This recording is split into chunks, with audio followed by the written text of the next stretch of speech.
चलिए गाइस, एक सवाल पूछता हूं। मेरा सवाल यह है कि पूरी ही दुनिया का ऐसा कौन सा देश है जिसके राष्ट्रपति को सबसे गरीब राष्ट्रपति माना जाता है।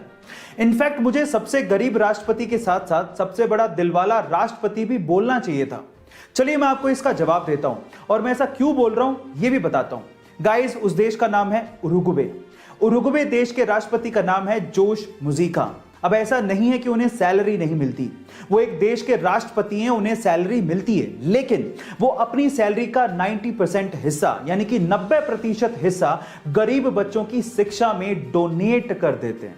है ना बड़े दिल वाला राष्ट्रपति। गाइस, आपको इस राष्ट्रपति के बारे में जान के कैसा लगा चैट सेक्शन में जरूर लिखिएगा। गाइस, बॉलीवुड के जैसे ही साउथ इंडियन फिल्म इंडस्ट्री को टॉलीवुड कहा जाता है और महेश बाबू टॉलीवुड फिल्म इंडस्ट्री के प्रिंस कहलाते हैं। गाइस, उनका बहुत ही ह्यूज फैन बेस है साउथ इंडियन इंडस्ट्री में।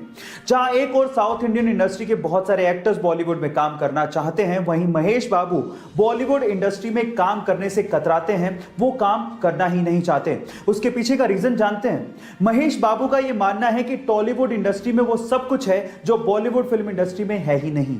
इवन संभावनाएं टॉलीवुड फिल्म इंडस्ट्री में बहुत ज्यादा हैं और उनका यह भी मानना है कि जब टॉलीवुड में वो प्रिंस हैं तो बॉलीवुड में वो बिगनर की तरह रोल्स के भीख क्यों मांगे। गाइस, इसको कहते हैं एटीट्यूड। आपका महेश बाबू के इस एटीट्यूड के बारे में क्या ख्याल है चैट सेक्शन में जरूर लिखिएगा। और गाइस, ऐसे बहुत सारे लोग हैं जो अपनी जिंदगी में करना तो बहुत कुछ चाहते हैं लेकिन शुरुआत करने से डरते हैं, या फिर शुरुआत में सक्सेस ना मिले तो वो हार मान के बैठ जाते हैं। ऐसे लोगों के लिए मेरे पास एक मोटिवेशन है। उस मोटिवेशन का नाम है नेहा कक्कड़।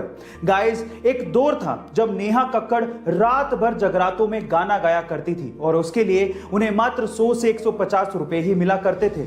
लेकिन आज वही नेहा कक्कड़ अपने हार्डवर्क के दम पर उस मुकाम पर पहुंच चुकी हैं जहां पर वो एक गाना गाने के लिए 10 से 15 लाख रुपया तक चार्ज करती हैं। गाइस, अब मुझे नहीं लगता कि इसके अलावा आपके लिए कोई इससे अच्छा मोटिवेशन हो सकता है।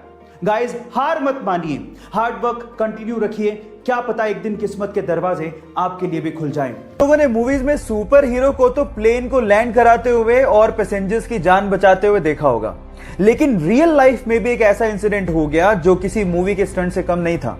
ये बात है 2014 की, जब एक पैसेंजर प्लेन को लैंड करना था, लेकिन जैसे ही पायलट ने टायर्स को खोला तो आगे वाला टायर ढंग से खुला ही नहीं। अब अगर उसी सिचुएशन में वो लैंड करवाता तो पक्का कुछ ना कुछ बड़ा एक्सीडेंट होता, लेकिन इतने में होती है हमारे सुपर हीरो की एंट्री विद पिकअप। वो एक जीप लेके आता है और आगे के टायर को करवाता है लैंड अपनी जीप में और फिर प्लेन ढंग से लैंड होता है। ये घटना किसी स्टंट से कम नहीं है। बहरहाल, उसने अपनी जाबाजी से बहुत से पैसेंजर्स की जान बचाई, तो इस बंदे के लिए 1 लाइक तो बनता है। लाखों बच्चों को पीछे छोड़ते हुए एग्जाम में टॉप करना कोई छोटी बात नहीं है, और कुछ ऐसा ही कर दिखाया पिछले साल के 10वीं एग्जाम के रिजल्ट में नंदिनी गर्ग ने, जिसने 500 में से 499 नंबर बनाए। अब उसकी सक्सेस के पीछे टोटल 5 रीजंस हैं जो उसने शेयर किए। नंबर 1, एनसीईआरटी से अच्छा बुक है ही नहीं, बहुत ध्यान से पढ़ो। नंबर 2, 5 से 6 घंटे का रेगुलर स्टडी जरूर करो और जो नॉन प्रोडक्टिव काम है उन्हें छोड़ दो। नंबर 3, रिवीजन सबसे इंपॉर्टेंट है, यही है सक्सेस का असली मंत्र। नंबर 4, एग्जाम में लिखने का तरीका ठीक से रखना बहुत ज्यादा जरूरी है, क्योंकि काफी बार हमें बहुत कुछ आता है लेकिन लिख ही नहीं पाते। और नंबर 5, हर एक क्वेश्चन के लिए टाइम डिसाइडेड होना चाहिए। ऐसा नहीं कि हमें ज्यादा आता है तो हम लोग टाइम का ध्यान ना रखें। सो ये 5 रीजंस हैं जिसकी वजह से उसने टॉप किया। आप इन रीजंस को अपना के टॉप कर सकते हैं।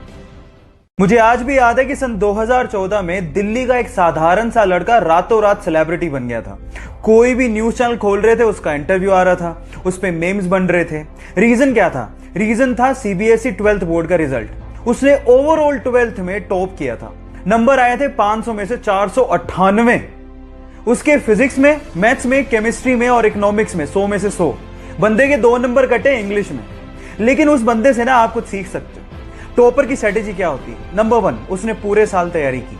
नंबर 2, पेरेंट्स का कोई दबाव नहीं था, लेकिन बंदे ने रिस्पॉन्सिबिलिटी उठाई और अच्छे से पढ़ाई की। और नंबर 3, उसने ऐसा नहीं था कि सिर्फ पढ़ाई ही की, उसने अदर एक्टिविटीज में भी बराबर पार्टिसिपेट किया। तो मेरा आपसे एक सवाल है, क्या आप पूरे साल भर से तैयारी कर रहे हो या रात भर में ही लगे हो?